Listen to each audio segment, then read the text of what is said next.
Nombre, chapitre 15. L'Éternel parla à Moïse et dit, Parle aux enfants d'Israël, et dis-leur, quand vous serez entrés dans le pays que je vous donne pour y établir vos demeures, et que vous offrirez à l'Éternel un sacrifice consumé par le feu, soit un holocauste, soit un sacrifice en accomplissement d'un vœu ou en offrande volontaire, ou bien dans vos fêtes, pour produire avec votre gros ou votre menu bétail une agréable odeur à l'Éternel, celui qui fera son offrande à l'Éternel présentera en offrande 1/10 de fleur de farine pétrie dans 1/4 de hin d'huile, et tu feras une libation d'1/4 de hin de vin avec l'holocauste ou le sacrifice pour chaque agneau.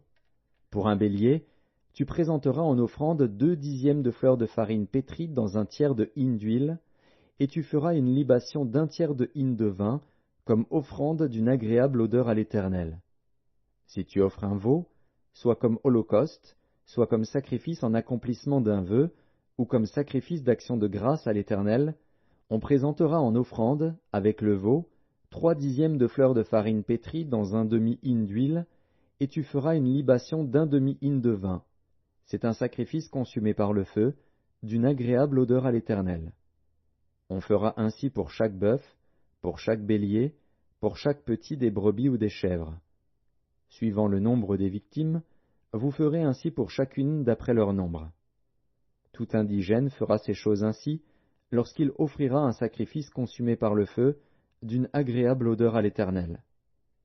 Si un étranger séjournant chez vous, ou se trouvant à l'avenir au milieu de vous, offre un sacrifice consumé par le feu, d'une agréable odeur à l'Éternel, il l'offrira de la même manière que vous. Il y aura une seule loi pour toute l'assemblée, pour vous et pour l'étranger en séjour au milieu de vous. Ce sera une loi perpétuelle parmi vos descendants. Il en sera de l'étranger comme de vous, devant l'Éternel. Il y aura une seule loi et une seule ordonnance pour vous et pour l'étranger en séjour parmi vous. L'Éternel parla à Moïse, et dit, Parle aux enfants d'Israël, et dis-leur, quand vous serez arrivés dans le pays où je vous ferai entrer, et que vous mangerez du pain de ce pays, vous prélèverez une offrande pour l'Éternel. Vous présenterez par élévation un gâteau, les prémices de votre pâte. Vous le présenterez comme l'offrande qu'on prélève de l'air. Vous prélèverez pour l'Éternel une offrande des prémices de votre pâte dans les temps à venir. Si vous péchez involontairement, en n'observant pas tous ces commandements que l'Éternel a fait connaître à Moïse, tout ce que l'Éternel vous a ordonné par Moïse, depuis le jour où l'Éternel a donné des commandements et plus tard dans les temps à venir.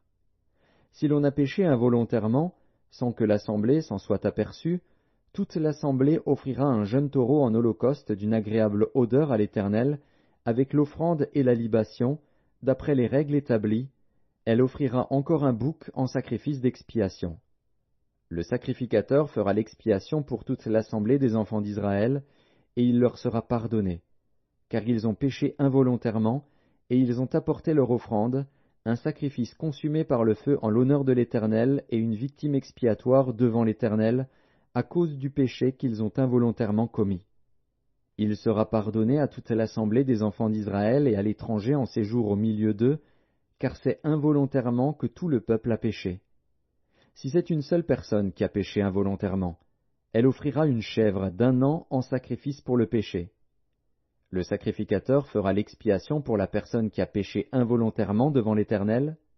Quand il aura fait l'expiation pour elle, il lui sera pardonné. Pour l'indigène parmi les enfants d'Israël et pour l'étranger en séjour au milieu d'eux, il y aura pour vous une même loi, quand on péchera involontairement.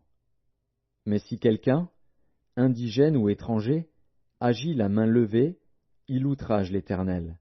Celui-là sera retranché du milieu de son peuple. Il a méprisé la parole de l'Éternel, et il a violé son commandement. Celui-là sera retranché, il portera la peine de son iniquité. Comme les enfants d'Israël étaient dans le désert, on trouva un homme qui ramassait du bois le jour du sabbat.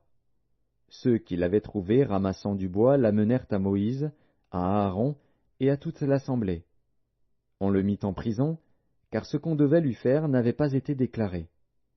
L'Éternel dit à Moïse, « Cet homme sera puni de mort, toute l'assemblée le lapidera hors du camp. » Toute l'assemblée le fit sortir du camp et le lapida, et il mourut, comme l'Éternel l'avait ordonné à Moïse. L'Éternel dit à Moïse, « Parle aux enfants d'Israël, et dis-leur qu'ils se fassent, de génération en génération, une frange au bord de leurs vêtements, et qu'ils mettent un cordon bleu sur cette frange du bord de leurs vêtements. Quand vous aurez cette frange, vous la regarderez, et vous vous souviendrez de tous les commandements de l'Éternel pour les mettre en pratique, et vous ne suivrez pas les désirs de vos cœurs et de vos yeux pour vous laisser entraîner à l'infidélité. Vous vous souviendrez ainsi de mes commandements, vous les mettrez en pratique, et vous serez saints pour votre Dieu. Je suis l'Éternel, votre Dieu, qui vous ai fait sortir du pays d'Égypte pour être votre Dieu. Je suis l'Éternel, votre Dieu.